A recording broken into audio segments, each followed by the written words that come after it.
ये कानून बनाने वाले जो हमारे सांसद हैं, हमारे विधायक हैं, ये पुरानी पेंशन ले रहे हैं। एक बड़ी दिलचस्प बात आपके सामने पेश करूं तो आप बिल्कुल उछल पड़ेंगे अपनी कुर्सी से। अभी कुछ समय पहले तक, पंजाब का उदाहरण दे रहा हूं, वहां पर क्या सिस्टम था कि जितनी बार के विधायक हो उतनी बार की पेंशन, सांसद बन गए तो वो पेंशन भी जुड़ गई। एक जनाब को तो 6.25 लाख रुपए महीना पेंशन मिल रही थी। भगवंत मान ने अब वो सिस्टम खत्म कर दिया कि एक ही पेंशन मिलेगी, ये नहीं कितनी बार चुने गई हो। कई राज्यों में ऐसा है, कई राज्यों में कुछ और है। पर आम जनता, आम सरकारी कर्मचारी को नई पेंशन योजना, सांसदों विधायकों को पुरानी पेंशन क्यों? और मुझे अपने फौजियों पर गर्व है, नाज है, वो देश के लिए जान कुर्बान करने को तैयार रहते हैं। उन्हें पुरानी पेंशन दी जाती है, पुरानी पेंशन योजना चल रही है फौज में, पर बाकी सरकारी कर्मचारियों को नई पेंशन योजना रेट हो रहा है। हमने इस दिल्ली में सरकार लागू से क्यों नहीं करते? हर जगह करेंगे। आप अगर इसको सेंट्रल कर देंगे, दिल्ली में तो कब से सरकार चल रही है, 3-3 बार सरकार बना ली। फिर आप सर्विसेज पे मेरे को बहस करनी पड़ेगी, जो आपको अच्छे से पता है स्थिति। तो जहां पे हाथ में है, हम तो चाह रहे हैं सेंटर पूरा कर दे ओल्ड पेंशन स्कीम। आपने तो जो जमा किया न्यू पेंशन स्कीम में पैसा, उस पे भी बैठ गए कि वापस नहीं कर सकते। अरे कर्मचारियों का पैसा है, आप कौन होते हैं? आपका पैसा थोड़ी है, हर चीज आप लूटने में लगे। तो ये गलत है। ये समीक्षा कमेटी जो बिठाई जा रही है वो भी वेस्ट ऑफ टाइम है। जब क्लियरली है, आप पूछ लीजिए महेश शर्मा जी से एक बार कि मैं इनका पैसा ले लेती हूँ 40%, अपनी मर्जी से एक प्रेफर्ड स्टॉक में लगा देती हूँ, इनको मंजूर है कि नहीं, सिंपल। या एक ऐसा एसेट ये बनाए जिसका ये कोलैटरल नहीं रख सकते, लोन नहीं ले सकते। आज जब देश में 50 ईयर की हाउस होल्ड सेविंग्स ड्रॉप्ड हो चुकी है, तो इनसे पूछ लीजिए दोनों बातें इनको पसंद है कि नहीं। विजय बंधु से पर मैं पूछता हूं, राजनेताओं से तो बात कर ली, विजय बंधु बात कुछ समझ में आई? राजनीति हो रही है पुरानी पेंशन पर, या सरकारी कर्मचारियों के प्रति कोई राजनीतिक संवेदनशीलता भी आपको दिख रही है? सालों से आप ये लड़ाई लड़ रहे हैं।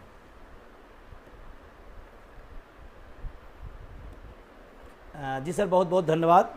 और हम पहली बात तो अभी जो लोगों ने बोला, क्योंकि पॉलिटिकल साइंस का मैं टीचर हूं और मैं उसका इलाहाबाद यूनिवर्सिटी छात्र रहा हूं, व्यवस्थापिका को मिलेगी, न्यायपालिका को मिलेगी, सिर्फ एक भाग है कार्यपालिका।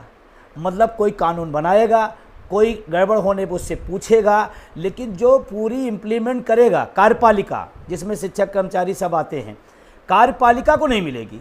मेरा सीधा सवाल है सभी लोगों से, क्या न्यायपालिका को पेंशन दी जा सकती है? क्या व्यवस्थापिका को पेंशन दी जा सकती है? तो कार्यपालिका को क्यों नहीं? पहला सवाल। दूसरा, जो आप कह रहे हैं, बड़ा विशेषज्ञ लोग हैं, बड़े अर्थशास्त्र के ज्ञानी हैं। मैं एक सवाल पूछता हूं, किसी को 1200-1800 रुपये में क्या सामाजिक सुरक्षा आप कह सकते हैं क्या? और अब ये बात नहीं बताया जा सकता है कि क्या मिलेगा। अब तो उदाहरण आ गए हैं। पहले होता था कि इतना मिलेगा, इतना मिलेगा। आज तो हर महीने उदाहरण आ रहे हैं, 1200, 1500, 1800। और हमारे टीवी चैनल पर जो बड़े बड़े अर्थशास्त्री बैठ करके बता रहे हैं, ये खूबसूरत है। सबसे पहले उसको अपने ऊपर लागू करें, सबसे पहले अपने ऊपर लागू करें।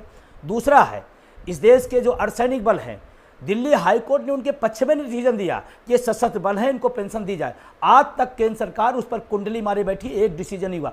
मैं सवाल करना चाहता हूं, देश का अर्धसैनिक बल जान देगा, अपनी सर्वोच्च बलिदान देगा, और वो पेंशन का भागीदार नहीं होगा, और एसी में बैठे हुए 4-4 पेंशन के भागीदार होंगे। ये कौन से लोकतंत्र चला रहे हैं आप? ये जनता पूछती है। आपने एक बात उन्होंने कहा कि राजनीति हो रही है। मेरी सामाजिक सुरक्षा पर राजनीति में चर्चा नहीं होगी तो कहाँ होगी? चर्चा इधर उधर के मुद्दों पर होगी। बिल्कुल सामाजिक सुरक्षा पर चर्चा होनी चाहिए, और होनी चाहिए। और पुरानी पेंशन इस देश की उन गरीब गुरबा किसान जो लोग निकल के आते हैं, उन घरों से लोग आते हैं, वो इस भाव में आते हैं, हम देश के लिए कुछ करेंगे। विजय भाई, मनमोहन सिंह के शब्द चुरा रहा हूं, पैसा पेड़ों पर नहीं उगता।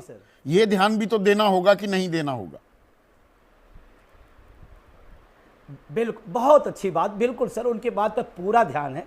जब अपने संसद में अपना भत्ता बढ़ाना होता है तो कोई कमेटी नहीं होती, पैसा वहाँ कहाँ बढ़ जाता है, वहाँ पैसा कहाँ जाता है? इस देश में एक सवाल उठाते हुए, अगर मेरे सवाल उठाते हैं तो मैं सवाल, इस देश में चुनावी बांड पूरी तरह से देश का भ्रष्टाचार का सबसे बड़ा कारण है। और लोगों के पास कितना पैसा किस उद्योगपति ने किस राजनीतिक दल को दिया, वो पैसा चला जा रहा है, उसको नहीं बताया जाता है। ये भी सवाल होगा। और मैं आपसे पूछ रहा हूं, मैं नहीं पूछ रहा हूं सर, मैं आपसे निवेदन करना चाहता हूं, देश की जनता राह चलते हुए, ट्रेनों से चलते हुए पूछती है कि देश के नेताओं को पेंशन तो अर्धसैनिक बलों को पेंशन क्यों नहीं। और भार शब्द थोड़ा मैं सबके लिए एक तरह का कानून क्यों नहीं। और इसमें एक मिनट विजय भाई, आपके पास लौट रहा हूं। बात पुरानी पेंशन योजना की हो रही है, कोरी राजनीति है या यही सुरक्षा कवच है? राजनीति ही जारी रहेगी, कभी लागू भी होगी? छोटा सा जवाब चाहूंगा विजय बंधु। देखिए सर, संघर्ष से परिणाम आए हैं। 4 राज्यों के अंदर पेंशन बहाल हुई है और लोगों को मिल रहा है। वही हिमाचल जहां की बात हो रही है, 2600 रुपये पेंशन मिलती थी एनपीएस के अंदर, आज वहां पर लगभग 32,000 रुपये पेंशन मिल रही है। तो हम संघर्ष किए हैं, पेंशन लागू हुई। अभी कल दिल्ली के अंदर रामलीला मैदान में 1 अक्टूबर को पेंशन संघनाद रैली है और मैं उसमें अपने से नहीं ला रहा हूँ, लोग स्वतः आ रहे हैं। वो ट्रेन पर चलता हुआ कर्मचारी, वो बॉर्डर पर लड़ता हुआ अर्धसैनिक बल, वो ऑफिस बैठ के काम करता हुआ बाबू, वो पेंशन मांग रहा, वो प्राइमरी का टीचर जो पर सारा सरकार का काम है, वो सब कुछ वो करने के बाद भी पेंशन से वंचित क्यों रहे? क्या राजनेताओं पर भी दबाव बनेगा? राजनीतिक मुद्दा तो ये बन गया है। एक पंचलाइन आप सोच कर आई थी जो नहीं बोल पाई, बस उसका वक्त है। ये 40 दिन तक कोई सांसद या विधायक रहता है तो उसको ताउम्र पेंशन मिलती है, और 40 साल तक एक कर्मचारी जो सरकार के लिए काम करता है उसकी पेंशन छीन ली है मोदी सरकार ने। तो वो पेंशन छीनी तो नहीं है, मैं यहाँ पर दुरुस्त कर दूं, पर कितनी मिलेगी ये पता नहीं है। आप सभी का बहुत बहुत शुक्रिया। पेंशन पुरानी या नई, कौन सी सही, और देश की जनता आपकी राय क्या है? उषा त्रिवेदी हैं ठाणे महाराष्ट्र से। वो कहती हैं कि सबके लिए एक ही व्यवस्था हो, चाहे वो सांसद हो या आम आदमी। कंफ्यूजन क्यों, असमंजस क्यों? और दीपेंद्र श्रीवास्तव हैं काशी नगरी से, यूपी की। पेंशन भीख नहीं बुढ़ापे की लाठी है, जो इसकी बात करेगा वो राज करेगा। तो चुनावी मुद्दा तो ये बन ही गया है, इसलिए समीक्षा की भी बात की जा रही है। बात कितनी आगे बढ़ेगी देखेंगे। नमस्कार।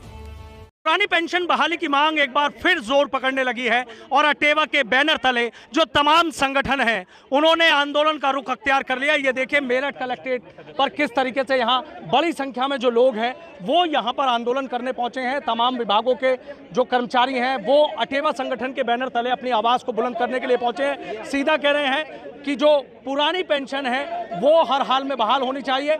अभी तो नियंगड़ाई है और आगे और लड़ाई है, इस तरह के जो नारे हैं वो यहाँ पर गूंजते हुए नजर आ रहे हैं। और ये देखिए कि किस तरीके से यहाँ पर जो तमाम लोग हैं वो यहाँ पर पहुंचे हैं, नारेबाजी कर रहे हैं। क्या क्या इन लोगों की मांगे हैं, इन्हीं से बात कर लेता हूँ। सर, आपका नाम जानना चाहूँगा। मेरा नाम मुनीराम सिंह है, मैं अटेवा जिला संयोजक मेरठ हूँ।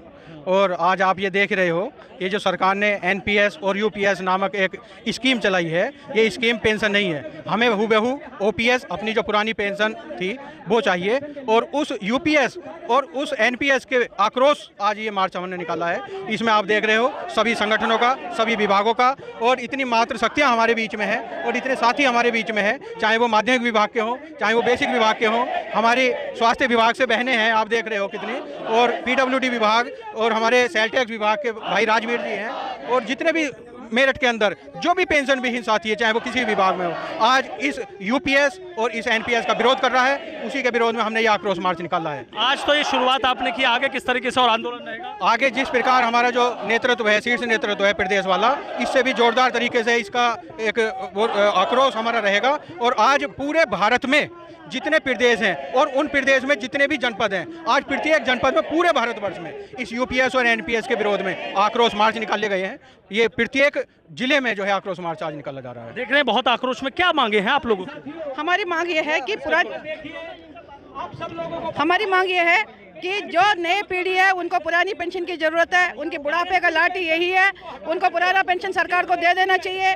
अगर सरकार को लगता है कि पुरानी पेंशन नहीं दे रहे वो, फिर तो विधायक वगैरह का, विधायक सांसद इन लोगों का भी पेंशन बंद करके इन्हें भी एनपीएस ओपीएस पे यूपीएस में लेके आना चाहिए। ये हमारी मांगे हैं। ये हमारी नई पीढ़ी के लिए पुरानी पेंशन लागू करना बहुत ज़रूरी है। जब तक अच्छा, क्या क्या दोनों की सब लोग बेहद गुस्से में नजर आ रहे हैं? देखिए, गुस्से की तो बात ही है कि हम इस लड़ाई को काफ़ी समय से लड़ रहे हैं, शांति से लड़ रहे हैं। पुरानी पेंशन हमारी थी, हमारी है, लेकर रहेंगे। ये हमारे बुढ़ापे का सहारा है, ये हमारे परिवार का सहारा है। बुढ़ापे में हम क्या करेंगे? ना खुद खाने के लिए, ना पहनने के लिए, ना दवाई के लिए, तो हम अपने बच्चों को विरासत में क्या देके जाएंगे? ये पेंशन, पुरानी पेंशन हमारी थी, हमारे पूर्वजों की थी, हमारी है, हमारी आने वाली पुस्तकों की, हमारे बच्चों की है। हम ये कह रहे हैं कि भाई हर हाल में पेंशन तो बहाल होनी चाहिए। हाँ, ये सब लोग जितने भी कर्मचारी और शिक्षक हैं बिल्कुल सही बोल रहे हैं, क्योंकि एनपीएस और यूपीएस हमारे लिए बिल्कुल अच्छा नहीं है। ओल्ड पेंशन स्कीम हमारे लिए बहुत अच्छी है, और अगर ओल्ड पेंशन इतनी अच्छी नहीं होती तो विधायक अपना आप क्यों ले रहे हैं? उनका भी खत्म करना चाहिए। और मैं ये कहती हूँ, जब तक हमारी यूपीएस लागू नहीं होगा, बहाल नहीं होगा, तब तक हमारी लड़ाई जारी रहेगी, और सरकार को जितनी जल्दी से जल्दी हो सके हमारी ओपीएस बहाल कर देनी चाहिए, और मैं इन सब के साथ हूँ। कह रहे हैं कि इस बार तो लड़ाई आर पार की है, पुरानी पेंशन बहाली करा के रहेंगे। पुरानी पेंशन जब तक हमारी बहाल नहीं होगी, हम आर पार की लड़ाई को अपने परिवार सहित, अपने समाज सहित, अपने धर्म और राज्य सहित आर पार की लड़ाई के लिए हमेशा तैयार हैं। और जिस हद तक भी हमें अपनी पुरानी पेंशन, अपने हक को पाने के लिए जाना होगा, हम निश्चित रूप से चले जाएंगे। अगले आने वाले किसी भी आक्रोश टेलर में हम परिवार सहित उपस्थित होकर सरकार की ईंट से ईंट बजाने का काम करेंगे, और पुरानी पेंशन लेकर रहेंगे। कई दौर की वार्ता तो हो चुकी है, कई दौर की वार्ता हो गई, लेकिन एनपीएस से, नो पेंशन स्कीम से, यूपीएस उलट पुलट स्कीम हमको देकर, और हमें एक तरह का जो है ना क्रीम रोल टाइप खिलाया जा रहा, हम उससे कर्मचारी समाज, अधिकारी समाज, पुलिस समाज, जो भी एनपीएस में आने वाले पूरे हिंदुस्तान के वर्कर्स हैं, वो सहमत नहीं है। जब तक हमको हुबहू ओपीएस वाली स्कीम पुराने व्यक्तियों की तरह नहीं मिलेगी, हम आंदोलनरत रहेंगे और आर पार की लड़ाई के लिए परिवार सहित तैयार रहेंगे। बहुत शुक्रिया। तो देखिए किस तरीके से यहाँ अटेवा के बैनर तले जो आंदोलन है वो किया जा रहा है। सीधा कह रहे हैं कि लड़ाई आर पार की होगी, अपनी पुरानी जो पेंशन है उसको बहाल कर रहेंगे। आज पूरे प्रदेश में कह रहे हैं और पूरे देश के अलग अलग जो तमाम जिले हैं वहाँ इसी तरीके से प्रदर्शन किया गया है, लेकिन ज़रूरत पड़ी तो फिर परिवार के साथ भी आंदोलन की अलग जगाने के लिए आगे आएंगे। और जो कह रहे हैं